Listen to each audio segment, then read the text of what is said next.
My name is Wallace, and I am a 35-year-old woman living in a quiet town that used to feel like a safe haven. My life has always been a mixture of mundane routines and small joys. I have an average job at the local library, where I have the chance to escape into books, losing myself in the stories of brave heroes and daring adventures. A part of me always dreamed of being one of those heroes, but life had other plans. I had been married for 10 years to Jordan, a man who once seemed perfect for me. He was charming, smart, and had a smile that could light up the darkest of days. We built a life together that I thought was solid. However, everything changed when I discovered that my husband was cheating on me. It felt like I had been punched in the gut. I had always trusted him blindly, and to find out that he had betrayed me with someone from our neighborhood felt like a betrayal of trust that I could hardly bear. I was devastated. The world I knew crumbled around me. I found myself questioning every moment we had shared, every laugh, and every promise. The person I once loved felt like a stranger. The woman Jordan had betrayed me with was someone I thought I could trust, a friend named Maya who lived just a few streets down. I never imagined that my own husband would choose her over me. Suddenly, I was faced with the reality that everything I thought I knew was a lie. Feeling a painful mix of fury and heartbreak, I decided I had to take matters into my own hands. I spent nights tossing and turning, thinking of ways to get back at both of them. My first thought was to confront them, but fear held me back. What if they denied everything, laughed at me, or tried to turn it back on me? After a week of wrestling with my emotions, I plucked up the courage to act. I turned to social media, creating a fake account. I posted comments about how Jordan was lying to everyone and how he was having an affair. It felt powerful to take back some control, but instead of making them feel guilt, it seemed to unite them. My heart sank as I saw their lives seemingly untouched by the storm I had tried to create. That night, I sat on my couch, the weight of despair pressing down on me like an anchor.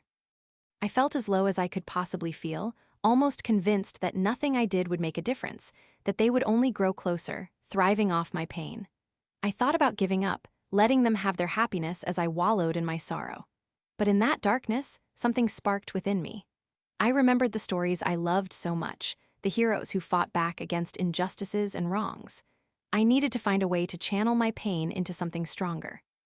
I spent the next few weeks plotting how I would finally confront my enemies. I gathered information, carefully watching Jordan's movements, noting when he would leave the house and which evenings he would spend with Maya. The night came when I decided to storm their little bubble of happiness. It was a Friday evening, and I knew they would be together. I arranged for a friend to join me, and we made our way to Maya's house. I had intended for it to be a confrontation filled with truth and catharsis, but I needed it to be more impactful. When I arrived, I knocked on the door, and when Maya opened it, surprise flickered in her eyes. There she stood, wearing that same smile Jordan seemed to love so much, completely unaware of what was about to unfold. I pushed past her without waiting for an invitation and marched straight into the living room where I found Jordan lounging on the couch. His face turned pale as he realized who was standing in front of him. At that moment, I did not look like the broken woman he had left behind. I was fierce, ready to expose the truth. I launched into a passionate speech about love, loyalty, and betrayal. As I recounted the lies, the pain he had caused, I watched as their expressions shifted from shock to fear. Each word felt like a dagger, and I poured my heart into that confrontation, highlighting how their affair had shattered everything I had built. The air crackled with tension, and for a moment, it felt like I was winning. Just when I thought I had turned the tide, Jordan attempted to downplay the whole thing. He began to defend his actions, saying that I failed him, that it was my fault for not keeping the spark alive. In that instant, a storm of rage surged through me. I did the unexpected. I pulled out my phone and started live streaming the entire confrontation. The realization that their secrets would be exposed to everyone sent panic into their eyes. Friends and acquaintances would hear the truth. I revealed everything, the affair, my hurt, and how he chose another woman over our 10 years of marriage. When I finished, I felt a sense of release. I had taken back my power. The consequences of my decision rippled through the community. Jordan and Maya faced backlash as their affair became public knowledge. The people who had once supported and admired them now turned their backs. The shame all but crushed them, while I felt a bittersweet sense of satisfaction.